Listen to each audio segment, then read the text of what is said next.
গত কয়েক বছর ধরে প্রবল পানির স্রোত ভাসাচ্ছে সিলেট অঞ্চলের মানুষকে। ভারতের পাহাড়ে ঢল আর মুষলধারায় বৃষ্টি ডুবিয়েছে রাস্তাঘাট, ঘরবাড়ি। বারবার স্বপ্নভঙ্গ হচ্ছে এখানকার বাসিন্দাদের। এ থেকে পরিত্রাণ চান বানভাসী মানুষ। ত্রাণ আমাদেরকে হয়তো সাময়িক সময়ে আমাদেরকে দেয়, মানে কষ্ট একটু বিলীন করে, কিন্তু এটার থেকে যদি সমাধান পরিত্রাণ না পায় সুনামগঞ্জবাসী, এই বন্যার থেকে কোনোদিন রেহাই পাইতো না। কেন বারবার বন্যার এই ভয়াবহ রূপ? 2020 সালের পর থেকে প্রতিবার বন্যার কারণ হিসেবে কিশোরগঞ্জের ইটনা মিঠামাইনে নির্মিত অল ওয়েদার সড়ককে দায়ী করে সামাজিক যোগাযোগ মাধ্যমে মন্তব্য করছেন নানা শ্রেণী পেশার মানুষ। বিষয়টি নিয়ে তোলপাড় জাতীয় সংসদেও। ভারত থেকে আসা পানি কোথায় কোথায় বাধা পড়ে এটা দেখতে হবে মাননীয় স্পিকার। ব্যাপারটিকে সহজেই উড়িয়ে না দেওয়ার পক্ষে স্থানীয় সরকার, প্রকৌশল অধিদপ্তরের কর্মকর্তারাও। আর বারবার বন্যার কবলে পড়ায় অল ওয়েদার সড়কের পাশাপাশি বিভিন্ন এলাকায় অপরিকল্পিত বাঁধকেও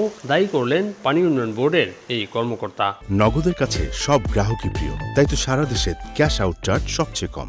পানিটা যেভাবে ডাউন স্ট্রিমে নামার কথা ঠিক সেইভাবে তারা নামতে পারে না, যার কারণে আপ স্ট্রিমে পানির পরিমাণটা ওভারফ্লো হয়ে সুনামগঞ্জের বিভিন্ন এলাকায় ঢুকে পড়ে। আমাদের এখন বন্যা হচ্ছে দেখে আমরা বিষয়টা নিয়ে ভাবতেছি, আরও অনেক বিষয় আছে যেগুলো ভাবতে হবে। যেমন আমি শুনেছি সুনামগঞ্জেও কিছু কিছু জায়গা আছে যেখানে অল ওয়েদার রুট করা হয়েছে। তবে সিলেট অঞ্চলে বন্যার জন্য ভারতে বৃষ্টিপাতের ধরন বদলে যাওয়াকে কারণ হিসেবে দেখছেন বিশেষজ্ঞরা। আর ইটনা মিঠামাইন অল ওয়েদার সড়ক নিয়ে গবেষণার তাগিদ তাদের। নতুন করে সমীক্ষা করে দেখতে হবে এটা বন্যার কারণে কতটুকু প্রভাব রাখছে।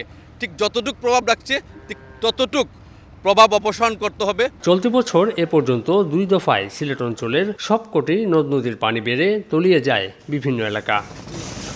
প্রতিটি বন্যার পর ঘুরে দাঁড়ানোর চেষ্টায় সময় কাটে সিলেট অঞ্চলের সংগ্রামী মানুষের।